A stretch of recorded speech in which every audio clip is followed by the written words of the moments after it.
Welcome to I dream. మంత్రి సురేఖ గారు చేసిన కామెంట్స్ తెలుగు సినీ పరిశ్రమ అక్కినేని కుటుంబానికి అండగా నిలిచాయి. ఆమె కామెంట్ల పట్ల బగ్గుమన్న తెలుగు సినీ పరిశ్రమ ఇకపై ఇటువంటి కామెంట్లు చేయడం చాలా దురదృష్టకరం అంటూ స్టేట్మెంట్ ఇచ్చాయి. మరోవైపు సినీ పరిశ్రమలో చాలామంది అక్కినేని కుటుంబంగా అండగా నిలుస్తూ ట్విట్టర్ వేదికగా పలు కామెంట్లు చేస్తున్నారు. అసలు కామెంట్ చేసిన తర్వాత మంత్రి సురేఖ గారు చాలా స్పష్టంగా చెప్తున్నారు, కేటీఆర్ మీద చేసిన కామెంట్ల వల్ల నేను ఒకేసారి కొంచెం ఎమోషనల్ అయ్యి ఆ విధంగా తీసుకొచ్చాను, తప్పు అయిందంటూ ఆమె తిరిగి కామెంట్లు వెనక్కి తీసుకున్నట్లుగా మరొక స్టేట్మెంట్ ఇచ్చారు.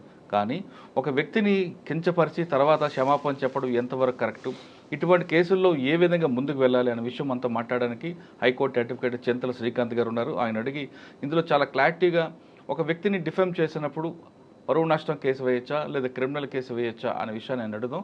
ఒకసారి శ్రీకాంత్ గారితో మాట్లాడే ముందు సినిమా పరిశ్రమ అంతా కూడా అక్కినేని అండగా ఏ విధంగా నిలిచాయి, ట్విట్టర్ వేదికగా ఎలా కామెంట్ చేసే ఒకసారి చూద్దాం.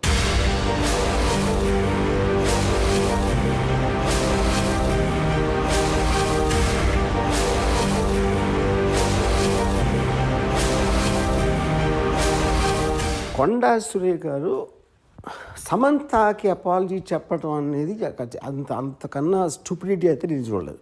ఫస్ట్ ఆఫ్ ఆల్ సమంతని ఎక్కడ అవమానించారు? కొండా సురేఖ అవమానించలా, పొగిడారు. యాక్చువల్గా ఎందుకు పొగిడారంటే అక్కడ ఏమంటున్నారు ఆవిడ, నాగార్జున నాగ చైతన్య ఇద్దరు కలిసి ఒక మామగా ఒక భర్తగా ఒక కోడలిని ఒక భార్యని తనకున్న ఒక ఆస్తి కాపాడుకోవడానికి వెళ్ళమని ఫోర్స్ చేస్తే తను కాదని చెప్పి విడాకులు ఇచ్చి వెళ్ళిపోయింది అని. అక్కడ సమంతకు అవమానం ఏంటి? సమంతని పొగిడినది. యాక్చువల్గా అవమానించింది ఎవరిని? అత్యంత జుగుసాగా అవమానించింది నాగార్జున చైతన్యాన్ని. అసలు దాని టాపిక్ ఎత్తట్లా, దాని గురించి ఇంతవరకు మాట్లాడలేదు ఎవరు. సో ఇప్పుడు ఇలాంటిది చెప్పడం కన్నా అంటే అక్కినేని కుటుంబం అంతా ఉన్న హుందాతనం, వాళ్ళకున్న extraordinary reputation, most dignified and reputed, అది ఒకసారి పక్కన పెట్టి ఏ ఇంట్లో అయినా ఒక మామని భర్తని ఇలాంటి ఆరోపణ నేనైతే నా జీవితంలో ఏం లేదు ఇలాంటిది. ఇది చాలా సీరియస్గా తీసుకుని నా రిక్వెస్ట్ నాగార్జునకి చైతన్యకి ఇలా వదిలేయకుండా మళ్ళీ ఇలాంటివి జరగకుండా ఇండస్ట్రీ అందరి కోసం, ప్రజలందరి కోసం కూడా సీరియస్గా తీసుకుని మర్చిపోలేని గుణపాఠం నేర్పించాలి. దీనికి తప్పిస్తే మన దగ్గర వేరే మార్గం లేదు. ఇలాంటిది మళ్ళీ జరగకుండా చూడాలి. శ్రీకాంత్ గారు అడిగి ఇటువంటి కామెంట్స్ ఇకపై చేస్తే ఏ విధంగా రియాక్షన్ ఉంటుంది విషయాన్ని శ్రీకాంత్ గారు అడుగుదాం. శ్రీకాంత్ గారు నమస్తే అండి. సార్, మరి చూస్తుంటాం గత రెండు రోజుల నుంచి సురేఖ గారు ఆవేశంగా మాట్లాడడం, అవును, తర్వాత దాన్ని కౌంటర్గా సినీ పరిశ్రమ అంతా కూడా అక్కినేని కుటుంబంగా అండగా నిలడం, టీఆర్ఎస్ పార్టీ వాళ్ళు కూడా టీఆర్ఎస్ పార్టీ కానీ అన్ని పొలిటికల్ పార్టీ అవ్వడం వేరు, సినీ పరిశ్రమ అంతా కూడా ఒక్కటిగా అయ్యి వాళ్ళకి అండగా నిలడం, ఎప్పుడో జరిగిన సంఘటన వాళ్ళు తీసుకోవడం కొంచెంగా అది చాలా బాధాకర విషయం. అవును, అది కూడా మంత్రి అయ్యి, మహిళా మంత్రి అయ్యి కూడా ఆడవాళ్ళ పట్ల ఆ విధంగా మాట్లాడడం అనేది చాలా దురదృష్టమైన విషయం చెప్పవచ్చు మనం. ఇటువంటి కేసులు చూస్తుంటే మంత్రి సురేఖ గారు కాదు, ఇకపై ఎవరైనా మేము ఆవేశంలో మాట్లాడడం, ఆవేదనలో మాట్లాడడం అని తర్వాత క్షమాపణ చెప్పి ఆ వ్యాఖ్యలు వెనక్కి తీసుకోవడం వెనక అక్కడితో ఆగిపోవచ్చా, లేదు ఇకపై ఎవరు జరగకుండా ఉండాలంటే ఇది పరువు నష్టం కేసు కన్నా వేయచ్చా, లేదా ఇంక వేరే విధంగా వెళ్ళచ్చా? ముందుగా ఇది కొండా సురేఖ గారు తను మంత్రిగా చేసిన ప్రమాణాన్ని మర్చిపోయారు అని చెప్పి నేను అనుకుంటున్నాను. ఎందుకు అంటే మంత్రిగా కానీ ముఖ్యమంత్రిగా కానీ ఒక పబ్లిక్ రిప్రజెంటేటివ్గా ప్రమాణం చేసేటప్పుడు రాజ్యాంగం మీద ప్రమాణం చేస్తాం. రాజ్యాంగం మీద ప్రమాణం చేసేటప్పుడు ప్రైవసీ, రైట్ టు ప్రైవసీ అనేది ఒక ఫండమెంటల్ రైట్, ప్రాథమిక హక్కు. అంటే రైట్ టు లైఫ్ కింద ఆర్టికల్ 21 కింద వస్తుంది. ఆ ప్రైవసీని ఉల్లంఘిస్తూ ఒక వ్యక్తి యొక్క వ్యక్తిగత జీవితంలోకి వెళ్ళి నేను ఆ వ్యక్తిగత జీవితాన్ని నేను పబ్లిక్ డొమైన్లోకి తీసుకొని వచ్చి నిరాధారమైన ఆరోపణలు చేస్తాను అని అంటే మీరు ఆ వ్యక్తిని తర్వాత మీరు ఇన్సల్ట్ చేస్తున్నారు, ముందు రాజ్యాంగాన్ని ఇన్సల్ట్ చేస్తున్నారు. ఎస్. సో మీ చేసిన ప్రామిస్ని ఏదో పేపర్ పట్టుకొని గవర్నర్ గారు చెప్పగానే మీరు మమ అనడం కాదు. దానికి ఏంది ప్రామిస్లో ఉండే అర్థం ఏంది తెలుసుకోవాలి. మహిళా మంత్రియా లేదంటే పురుషుడు అనేది ఇక్కడ అప్రస్తుతం. ఎవరైనా కానీ మనిషి అనేది నేనేం నమ్ముతానంటే మురళి గారు, మనిషి ఆడమగా కాదు, ప్రతి మనిషికి మేధస్సు అనేది ఉంటుంది. Man is a mind. So మీకు ఈ మైండ్లెస్ కామెంట్స్ చేయడము, అదేదో ఒక సెన్సేషనలిజం కోసం చేయడము, లేకుంటే మిమ్మల్ని మీరు డిఫెండ్ చేసుకోవడానికి చేయడము, జస్టిఫై చేసుకోవడం అనేది కరెక్ట్ కాదు.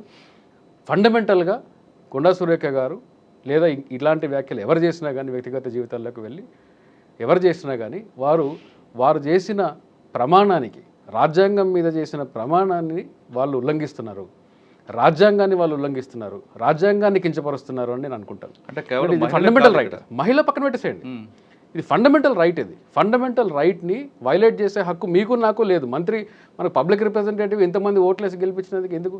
ఇది చాలా క్లియర్గా ఉంటుంది కదండి. అందులో రాగద్వేషాలకు అతీతంగా మేము పనిచేస్తాం, అది అర్థం తెలిస్తే కదా.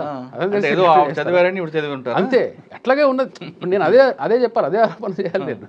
సో ఇది చాలా చాలా అన్ఫార్చునేట్ సిచ్యువేషన్లో మనం చూసాం. ఒక పబ్లిక్ డొమైన్లో చేసుకోవడం అనేది అంత వేక్గా, లాంగ్వేజ్ కూడా చాలా జుగుప్సాకరంగా నాకు అనిపించింది. నల్లా కొలాయిల దగ్గర మాట్లాడుకున్న ఆడవాళ్ళ కన్నా ఏ ఆడవాళ్ళకైనా కానీ అక్కడంటే ఏదో తిట్టుకుంటారండి, కానీ కోపంలో కులాయిల దగ్గర మాట్లాడుకునే వాళ్ళు అట్లీస్ట్ అవతల మనిషి తిట్టగానే వెంటనే అవుట్రేజ్ తిట్టేస్తారు. ఇప్పుడు కులాల దగ్గర అక్కడ ఏదో ఫైట్ చేసి ఇంటికి వెళ్ళి పడుకొని నిద్ర లేచి బ్రేక్ఫాస్ట్ చేసి పళ్ళు దొంకొని వచ్చి అప్పుడు మళ్ళీ నువ్వు పొద్దున్న నన్ను తిట్టావు కదా అని చెప్పి తిట్టరు. ఇది అట్లాగే ఉంది. కేటీఆర్ గారు ఎప్పుడు అన్నారంట ఆన్లైన్ ట్రోలింగ్ జరిగిందంట. ఏది జస్టిఫికేషన్ లేదు. ఆన్లైన్ ట్రోలింగ్, కొండా సురేఖ గారి మీద జరిగిన ట్రోలింగ్ నేను చూశాను. దాన్ని ప్రతి ఒక్కరు ఖండించి తీరాలి. ఎందుకంటే కొండా సురేఖ గారికి కూడా ఆవిడ మంత్రి తర్వాత ముందు ఈ దేశంలో ఆవిడ ఒక సిటిజన్, ఆవిడ ఒక పౌరురాలుగా తనకి హక్కు ఉంది. తను దాని మీద లీగల్ యాక్షన్ తీసుకోవాలి. అలాగే టీఆర్ఎస్ పార్టీ దాన్ని ఖండించాలి. కేవలం మన హరీష్ రావు గారు తప్ప వేరే వాళ్ళు ఎవరు కూడా దాని మీద రెస్పాండ్ అయినట్టు నేను చూడలేదు. సో అన్యాయము తప్పు ఎవరికి జరిగినా కానీ తప్పే. కొండా సురేఖ గారికి జరిగింది అన్యాయము. కొండా సురేఖ గారి విషయంలో వేరే వాళ్ళు మాట్లాడింది తప్పు. దాన్ని లీగల్గా యాక్షన్ తీసుకోవాలి. కొండా సురేఖ గారు యాక్షన్ తీసుకోవాలి. అట్లాగే ఎవరైతే ఈ టీఆర్ఎస్ ఫ్యాన్ బేస్ అని చెప్పేసి ఎవరైతే మాట్లాడుకుని చేస్తున్నారో దాన్ని కూడా పార్టీ డిజోన్ చేసుకోవాలి. వీళ్ళు మా వాళ్ళు కాదు, ఇలాంటి వెకిలి మాటలు మాట్లాడే వాళ్ళు మా వాళ్ళు కాదు అంటేనే మీకు కొండా సురేఖ గారి మాటల్ని ఖండించే నైతిక అర్హత మీకు వస్తుంది అని నేను అనుకుంటాను. ఓకే, ఇది ఒకటి ఆస్పెక్ట్. ఇక్కడ కొండా సురేఖ గారు సమంత గారిని కాదండి ఇన్సల్ట్ చేసింది. సమంత గారిని, నాగార్జున గారిని, నాగ చైతన్య గారిని ఇన్సల్ట్ చేసింది. కేటీఆర్ గారిని ఇన్సల్ట్ చేసింది. ఎందుకు అంటే సబ్జెక్ట్ సమంత గారు అయి ఉండొచ్చు. ఆవిడని అంటే నేను మళ్ళీ రిపీట్ చేయడానికి కూడా నాకు చాలా అసహ్యంగా అనిపిస్తుంది. ఆవిడ సబ్జెక్ట్ అయినా కానీ అది టార్గెటెడ్ వర్డ్స్ ఎవరి మీద ఉన్నాయంటే నాగార్జున గారు, నాగ చైతన్య గారి మీద ఉన్నాయి. అలాగే కేటీఆర్ గారి మీద ఉన్నాయి. నేను కేటీఆర్ గారికో నాగార్జున గారికో వకాలతో పుచ్చుకోవట్లేదు. కానీ ఆవిడ చేసిన వ్యాఖ్యలు ఈరోజు నేను ఇంతకుముందు చూశాను. నేను ఉపసంహరించుకుంటున్నాను, నేను విత్డ్రా చేసుకుంటున్నాను ఆ స్టేట్మెంట్ని. మీరు స్టేట్మెంట్ని విత్డ్రా చేసుకున్నారు కానీ యూట్యూబ్లో జరిగిన చెత్త, ఆ ట్విట్టర్లో, ఇన్స్టాగ్రామ్లో జరిగిన రీల్స్, బయటకు వచ్చిన మీ వీడియోలు ఇవన్నీ విత్డ్రా కావండి.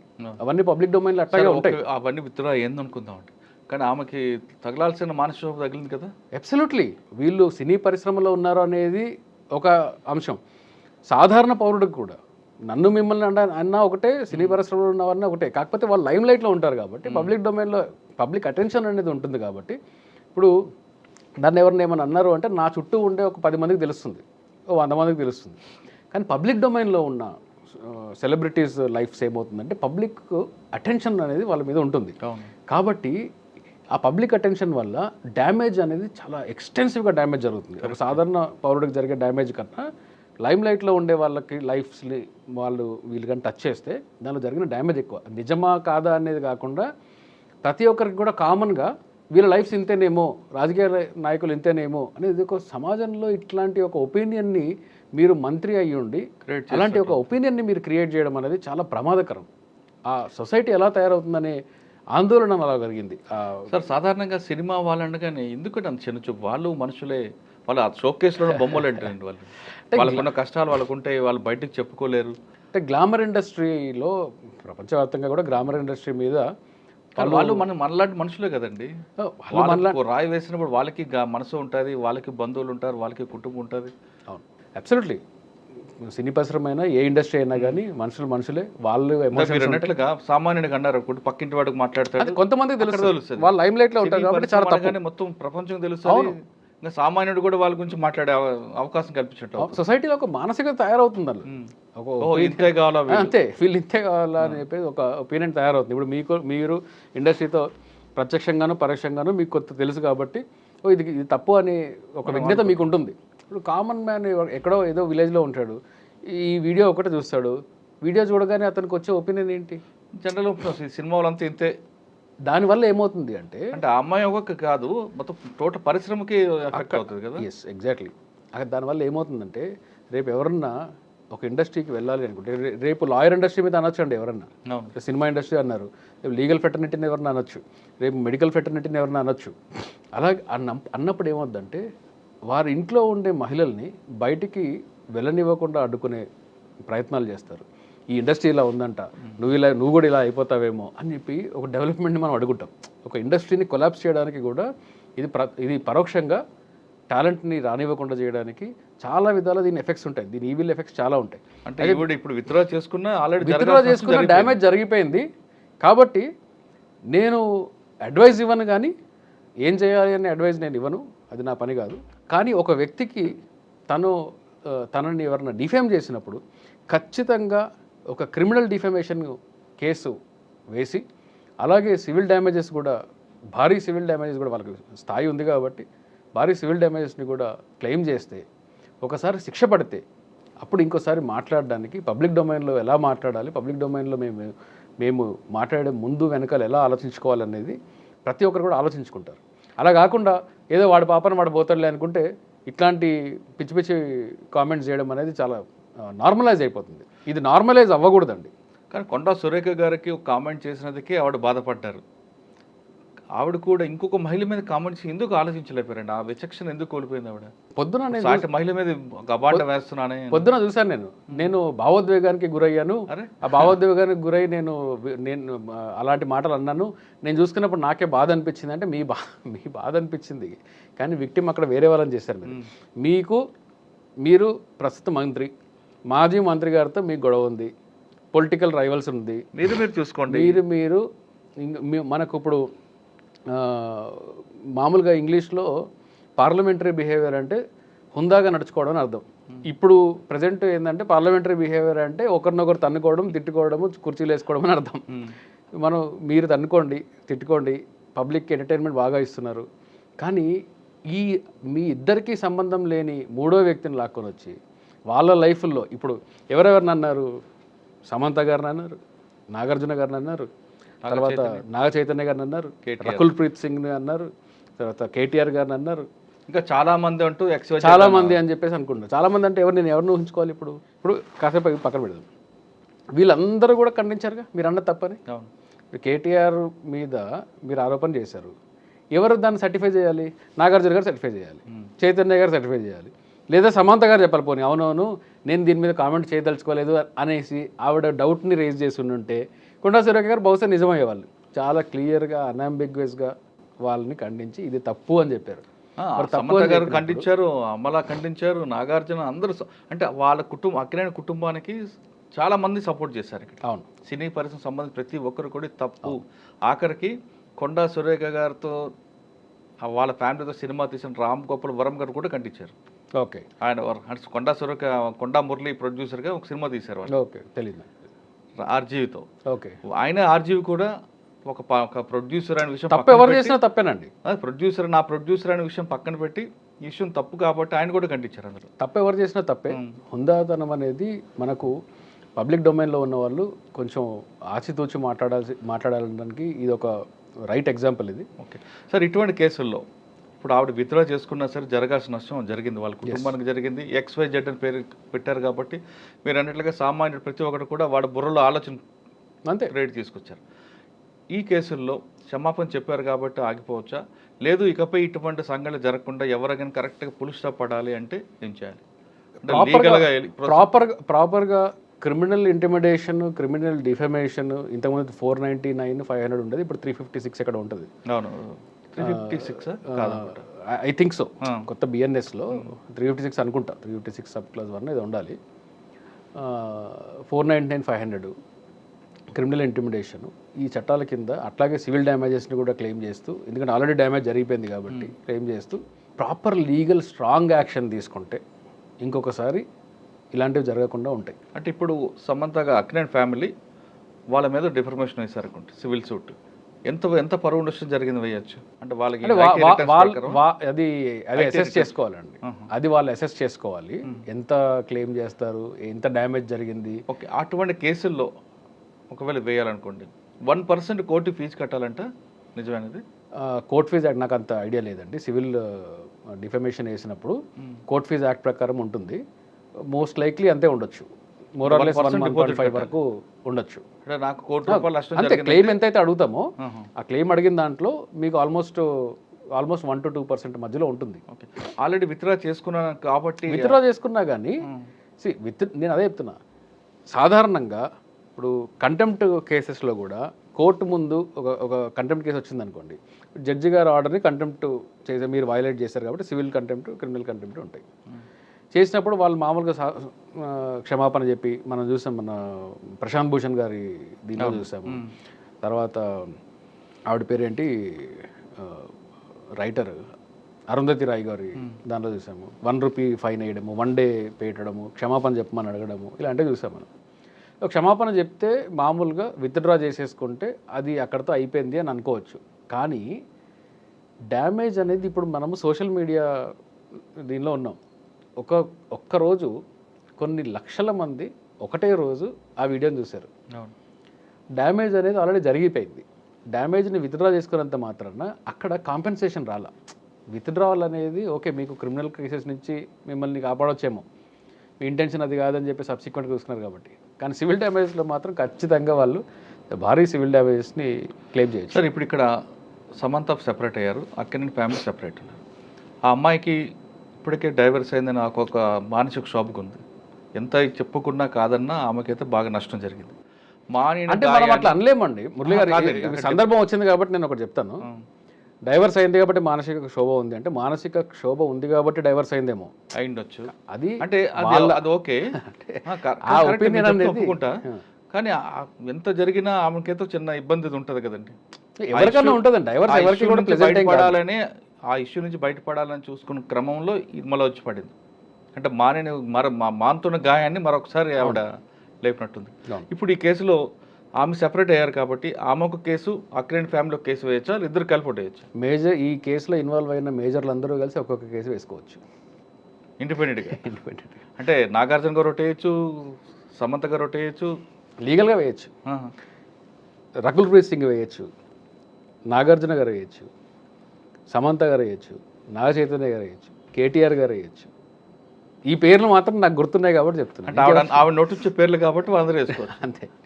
ఇంకా అదర్స్ అంత కాబట్టి మనకు తెలియదు. ఇక అదర్స్ అంటే ఇక మరి మోడీ అన్నందుకు రాహుల్ గాంధీ మీద సంబంధం లేని వాళ్ళు కేసులు వేశారు. జనరల్గా అయితే క్రిమినల్ లాలో ఏంటి అంటే డిఫమేషన్, ఎవరినైతే అంటామో వాళ్ళకి మాత్రమే వేసే హక్కు ఉంటుంది. కానీ రాహుల్ గాంధీ కేసులో ఒక ప్రెసిడెంట్ సెట్ అయ్యింది కాబట్టి మమ్మల్ని అంటే మమ్మల్ని కలుపుకొని మరి వేస్తారేమో వేయండి. కానీ ఇప్పటికైతే 5 రెడీగా వేయచ్చు, రెడీగా వేసుకోవచ్చు. అంటే ఎవరి కెపాసిటీ బట్టి వాళ్ళు వేసుకోవచ్చు. సరే, 2 వేయచ్చు, సివిల్ డ్యామేజ్ చేయొచ్చు, క్రిమినల్ కేసులు కొట్టచ్చు. క్రిమినల్ లాగా వస్తుందండి ఇందులోని. క్రిమినల్ డిఫమేషన్ కదా, క్రిమినల్ డిఫమేషన్ ఈజ్ డిఫరెంట్. అందుకే దానికి ప్రాపర్ కన్విక్షన్ ఉంటుంది, జైలు శిక్ష ఉండొచ్చు. ఓకే సార్, మన ఈ కేసు పక్కన పెడతాం, సెలబ్రిటీ కేసు. సాధారణంగా ఇటువంటి చాలామంది తిట్టుకుంటుంటారు. అవును, ఇళ్ళ పక్కన కూర్చొని తిట్టుకుని ఉంటారు. అవును, వాళ్ళకి కూడా ఇటువంటి ఇబ్బంది పడుతుంటారు. అవును, అప్పుడు వాళ్ళు ఏం చేయాలంటే వాళ్ళకు కూడా సేమ్ అండి. కానీ పోలీస్ స్టేషన్కి వెళ్ళారనుకోండి, ఇది కాగజు నాన్న కాగజు తీసుకొస్తారు. చట్టము అనేది నాగార్జున గారికి ఒకటే, మా ఇంటి పక్కన ఉండే ఆటో డ్రైవర్కి ఒకటే, ఎవరికైనా ఒకటే. డ్యామేజ్ అనేది, మానసిక క్షోభ అనేది ఎవరికైనా ఒకటే. నాగార్జున గారికి కోట్లు ఉన్నాయి కాబట్టి ఆయనకి చాలా ఎక్కువ ఉంటుంది, నా దగ్గర ఏం లేదు కాబట్టి తక్కువ ఉంటుంది అలా కాదు. అంటే ఇక్కడ అంటుంది క్వశ్చన్ అది కాదు, ఎవరికైనా చట్టం ఒకటే. భారతదేశంలో పుట్టిన ప్రతి వ్యక్తికి కిందవాడి నుంచి పైవాడికి ఒకటే చట్టం, అందరికీ ఉంటుంది. రూల్ ఆఫ్ లా ఒకటే ఉంటుంది. కానీ నాగార్జున గారి ఫ్యామిలీ డిఫర్మేషన్ వేస్తే ఒక సమ్ అమౌంట్ ఉంటుంది. అవును, నాకు ఇంత పరువు నష్టం జరిగింది అంతే. కానీ ఇక్కడ ఆటో డ్రైవర్కి జరిగింది అనుకోండి, లేదంటే రిక్షా పుల్లర్కి జరిగింది అనుకోండి, ఆయన తన పరువు ఎలాగ ఇంత నష్టం జరిగింది ఎలా ప్రూవ్ చేసుకొని అడుగుతారు. వాళ్ళు సివిల్ కోర్టుకి వెళ్ళి కోర్టు ఫీజులు కట్టి లాయర్ గారిని ప్రైవేట్గా పెట్టుకొని అవన్నీ చేయాల్సిన అవసరం లేదు.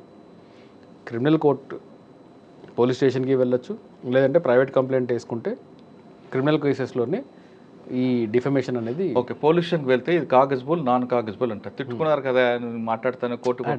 డిఫమేషన్ చేయాల్సిందే. కరెక్టే సార్, నేను క్వశ్చన్ అది కాదు. నాగార్జున గారికి సంవత్సరానికి ఒక 10 కోట్ల ఆదాయం అనుకుంటా. అలా కాదండి, ఇప్పుడు పోలీస్ స్టేషన్లకి వెళ్తే వాళ్ళు ఎఫ్ఐఆర్లు కట్టరు అనేది అది ఇట్స్ యూనివర్సల్ ప్రాబ్లం అయిపోయింది ఇండియాలో. గల్లీ దగ్గర నుంచి ఇప్పుడు మనం ఒక్కో సందర్భాల్లో ఎమ్మెల్యేలకి మంత్రులకి కూడా గతి లేదు. అవును. ఇక్కడ ఒక రిక్షా పుల్లర్కి అవమానం జరిగింది, ఆయన తనకి ఎంత పరువు నష్టం జరిగిందని ప్రూవ్ చేసుకోవాలి అంటున్నా. నాగార్జున గారి కంటే సంవత్సరానికి 100 కోట్ల ప్రాపర్టీ, నాకు 100 కోట్ల ఆస్తి. అప్పుడు ఏమవుతుందంటే మినిమం వేజెస్ యాక్ట్ కింద చేసుకోవాలా? అది అడుగుతున్నా. Okay, I didn't get your question. మామూలుగా ఏంటంటే ఇప్పుడు మీకు ఒక మంచి ల్యాండ్మార్క్ కేసు ఉంది, బాగా గుర్తు చేశారు. ఓకే, ఒక హస్బెండ్ ఏం చేశారంటే ఈ డిస్ప్యూట్లో నా దగ్గర డబ్బులు లేవు, నేను మెయింటెనెన్స్ కట్టను, నాకు అసలు జాబ్ లేదు అని చెప్పాడు. అది వీళ్ళు ఆ అమ్మాయి కూడా ప్రూవ్ చేసుకోలేకపోయింది కోర్టులో. ఇతను కూడా ఇతని ఎవిడెన్స్లో అఫిడవిట్లలో కూడా ఇన్కమ్ నిల్ అని చెప్పాడు. కానీ కోర్టు ఏమన్నదంటే నువ్వు ఇన్కమ్ ప్రూవ్ చేసుకోలేకపోయారు కాబట్టి ఇరుపక్షాలు మినిమం వేజెస్ యాక్ట్ కింద ఎంతైతే మినిమం వేజ్ ఉంటుందో ఆ వేజ్ బేసిస్ మీద క్యాల్కులేట్ చేసి మెయింటెనెన్స్ గ్రాంట్ చేసింది. సో సామాన్యుడు కూడా తనకి అంతే దినసరి వేతనం ఎంత ఉంటుందో అంతే దాని ప్రకారం వెళ్ళొచ్చు. అంతే. ఓకే, సో యావరేజ్గా యాక్ట్ ప్రకారం ఎంతైతే ఉంటుందో 13,000 ఎంత ఉంటుంది, సరిగ్గా నంబర్ నాకు ఇప్పుడు ఎడిట్ చేయలేదు కాబట్టి గుర్తులేదు. సో ఆ మినిమం వేజ్ యాక్ట్ కింద ఒక క్యాల్కులేషన్ చేసుకొని within non taxable amount limit ఎంతైతే ఉంటుందో ఆ లిమిట్స్లో కూడా వేసుకోవచ్చు. సార్ ఫైనల్గా చెప్పండి, ఇటువంటి కల్చర్కి పుల్ స్టాప్ పెట్టాలంటే ఏం చేయాలి? ప్రాపర్ స్ట్రాంగ్ లీగల్ యాక్షన్ తీసుకొని విత్డ్రావల్స్లో కాకుండా కేసు గెలిచినా ఓడిపోయినా అది అంతం దిశకు వచ్చినంత వరకు ఫైట్ చేసి ఆ జడ్జిమెంట్ ఏమైతే వస్తుందో ఆ జడ్జిమెంట్ని ఒక ప్రెసిడెంట్గా తయారు చేసి ఇదిగో ఇట్లా మీరు కానీ పర్సనల్ లైఫ్లోకి ఎంటర్ అయ్యి చేశారంటే మీకు జరగబోయే శిక్ష ఇది అని ఒక స్ట్రాంగ్ మెసేజ్ని కానీ ఇస్తే కొంతవరకు ఇది కంట్రోల్ అయ్యే ఛాన్స్ ఉంది. అంత మాత్రం మొత్తం ఏదో సమాజం మారిపోద్దని నేను చెప్పట్లేదు. ఇది భావోద్వేగాలు అనేది సర్వసాధారణం. భావోద్వేగాల్లో విఘ్నత కలిగి ఉండాలి. సో ఆ విఘ్నత కలిగి ఉండడానికి అది చాలా పెద్ద కాన్సెప్ట్, అది సోషల్ చేంజ్ తీసుకురావాలి అని. సో ఈ లీగల్ యాక్షన్స్ని ప్రాపర్గా తీసుకుంటే కోర్టు కూడా ఒక ఆపర్చునిటీ వచ్చినప్పుడు, ఇప్పుడు రాహుల్ గాంధీ కేసులో నా వ్యక్తిగతమైన ఒపీనియన్, మోడీ కామెంట్స్ చేసినప్పుడు ఇన్ఫ్యాక్ట్ ఈ పెట్టిన కేసులన్నీ కూడా తప్పే. అలాంటి కేసుల్లో కోర్టు వచ్చినప్పుడు తన ముందుకు వచ్చినప్పుడు ఇక్కడ పర్సనల్గా ఎవరిని టార్గెట్ చేయలేదు. ఇది నార్మలైజ్డ్ ఒక వర్డ్ యూజ్ చేశారు, ఆయన ఒక సర్నేమ్ని యూజ్ చేశారు, కానీ మిమ్మల్ని టార్గెట్ చేసింది కాదు కాబట్టి ఇది డిఫమేషన్ మెయింటైనబుల్ కాదు అని ఒక జడ్జిమెంట్ ఇచ్చిందంటే అప్పుడు పబ్లిక్కి తెలిసి ఉండేది. ఓహో, అంటే మనం ఎంతవరకు మాట్లాడారు. రామ్ గోపాల్ వర్మ గారి పేరు ఇందాక మీరు చెప్పారు, ఎంతటి మేధావి అంటే ఆయన ట్వీట్స్, ఆయన వీడియోలు ఇవన్నీ చూస్తాను. ఎక్కడైనా లీగల్గా దొరుకుతాడేమో అనుకుంటే ఎక్కడ దొరకడు. ఒకే ఒక్క వీడియోలో దొరికాడు నాకు, ఒక్క సింగిల్ వీడియోలో దొరికాడు. అది ఎక్కడ అంటే నేను కూడా అంటే ఆయన చేసిన వేగ్గా గుర్తుంది. ఆయన ఏమన్నాడంటే మన స్వప్న గారితో అనుకుంటా ఐ డ్రీమ్లో ఇంటర్వ్యూ అనుకుంటా బహుశా. అయితే ఆయన ఏమన్నారంటే నేను కూడా ఎక్కడో లంబాడి జాతుల్లాగా తిరుగుతూ ఉండాలి అని అన్నాడు. ఆ ఒక్క స్లిప్ ఆఫ్ టంగ్ తప్ప ఇప్పుడు దాకా చూడలేదు. అంటే ఎంత తెలివిగా మాట్లాడతాడంటే ఎక్కడ కూడా క్రిమినల్ డిఫమేషన్లోకి వెళ్ళకుండా, ఇల్లీగల్ కామెంట్స్ చేయకుండా, తన పరిధిని తెలుసుకొని ప్రాపర్ స్ట్రిక్ట్లీ లీగల్గా మాట్లాడతాడు. అదే ఒకవేళ ఆయన చెప్పిన మాటలకే కొన్ని ఇల్లీగల్ మాటలను కానీ జోడిస్తే ఖచ్చితంగా కన్విక్షన్ పడిపోతాయి ఆయనకి. కానీ ఆయన అలా మాట్లాడు, దాంట్లో ఒక డిగ్నిటీ మెయింటైన్ చేస్తాడు. విచక్షణ ఉంది, 100% విచక్షణ ఉంది, డిగ్నిటీ మెయింటైన్ చేస్తాడు. సో అట్లాంటి డిగ్నిటీ మెయింటైన్ చేసుకుంటూ సోషల్ ఆర్డర్ని డిస్టర్బ్ చేయకుండా, ఎందుకంటే ఫండమెంటల్ రైట్స్ మీకు ఉన్నాయి, మీరు మాట్లాడచ్చు, మీ వ్యక్తిగత స్వేచ్ఛ ఉంది, కానీ దానికి ఒక రీజనబుల్ రిస్ట్రిక్షన్ ఉంది. కాబట్టి సోషల్ ఆర్డర్ని డిస్టర్బ్ చేయకుండా, ఒక సొసైటీలో రాంగ్ మెసేజ్లు ఇవ్వకుండా, ఎవరి వ్యక్తిగత లైఫ్స్లోకి మీరు ఎంటర్ అవ్వకుండా మీరు ఏ కామెంట్స్ అన్నా చేసుకోండి, తప్పలేదు. అంటే ఆర్జీవి గారు ఒక ఫార్ములా ఉందండి, మీరు అన్నట్లుగా ఏది మాట్లాడినా మాట్లాడతారు, అవతలకి స్ట్రిక్ట్లీ లీగల్గా మాట్లాడతారు. ఆయన ఎక్కడ నోరు స్లిప్ కారు. అంటే ఆయన దగ్గర ఒక పాలసీ ఏంటంటే నోరు ఒకసారి స్లిప్ అయితే మనం ఆ మాట వెనక్కి తీసుకోలేవు అనేది బలంగా నమ్మే వ్యక్తి అనుకుంటాను. అయితే బహుశా అది ఆ ఫార్ములాలో ఆయన ఆ విషయం వరకు ఐ అడ్మైర్ హిమ్. చాలా బాగా ఫైనల్గా చెప్తున్నారు శ్రీకాంత్ గారు, ఖచ్చితంగా ఇటువంటి సంఘటనలు ఇకపై జరగకుండా ఉండాలంటే అక్కినేని కుటుంబం ఖచ్చితంగా పరువు నష్టం కేసు వేసి ఆ కేసు తెగే వరకు లాస్ట్ వరకు కూడా ఉంటేనే ఇటువంటి సంఘటనలు ఎక్కువ జరగకుండా ఉంటాయంటే చెప్తున్నారు. కేవలం అక్కినేని కుటుంబం కాదు, సామాన్యుడికి కూడా ఎటువంటి పరువు నష్టం జరిగితే కోర్టు మెట్లు ఎక్కండి, మీకు కూడా న్యాయం జరుగుతుందంటూ శ్రీకాంత్ గారు చెప్తున్నారు. ఇది కొండా సురేఖ గారి వ్యాఖ్యలపై శ్రీకాంత్ గారితో ఎక్స్క్లూజివ్ ఇంటర్వ్యూ. వచ్చే వారం మరో ఇష్యూలో మళ్ళీ కలుద్దాం. అంతవరకు నమస్తే. Thank you sir. Thank you. KTR గారు క్యారెక్టర్ గురించి, మరి వారి గతంలో వారు చేసినటువంటి కార్యక్రమాల గురించి, మహిళల మీద వారికి ఉన్నటువంటి మరి చులకన భావం గురించి మాట్లాడుతూ మరి ఆయన నన్ను రెచ్చగొట్టే విధంగా మాట్లాడినప్పుడు నేను భావోద్వేగానికి లోనై మరి కొన్ని ఆయన మీద నేను విమర్శలు చేయాల్సిన అవసరం వచ్చింది. ఆ సందర్భంలో నాకు ఇంకెవరి మీద కూడా వ్యక్తిగత ద్వేషం గాని మరి వ్యక్తిగత కోపం గాని లేదు. అనుకోని ఆ సందర్భంలో ఒక కుటుంబం మాట నేను తీయడం ఏదైతే ఉందో అది అనుకోకుండా నా నోటి నుంచి జరగడం జరిగింది. ఆ తర్వాత వారి ట్వీట్ చూసిన తర్వాత నేను కూడా చాలా బాధపడ్డాను. ఎందుకంటే ఏ విషయంలో నేనైతే బాధపడతా ఉన్నానో ఆ విషయంలో నేను ఇంకొకరిని నొప్పించాను అని తెలిసి రాత్రి వెంటనే మరి దాన్ని వెనక్కి తీసుకుంటూ నేను ట్వీట్ చేయడం జరిగింది.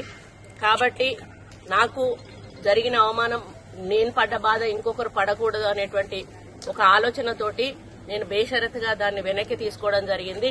కానీ కేటీఆర్ విషయంలో మాత్రం తగ్గేది లేదు. ఆయన తప్పనిసరిగా క్షమాపణ చెప్పాల్సిన అవసరం ఉంది. ఆయనే చేసేదంతా చేసి ఈ రోజు నన్ను క్షమాపణ చెప్పాలి అని డిమాండ్ చేయడం ఏదైతే ఉందో మరి దొంగ అని తనే దొంగ అని అరిచినట్టుగా ఉంది. ఆ విషయంలో మాత్రం ఎట్టి పరిస్థితుల్లో కూడా వెనక్కి తగ్గేది లేదు.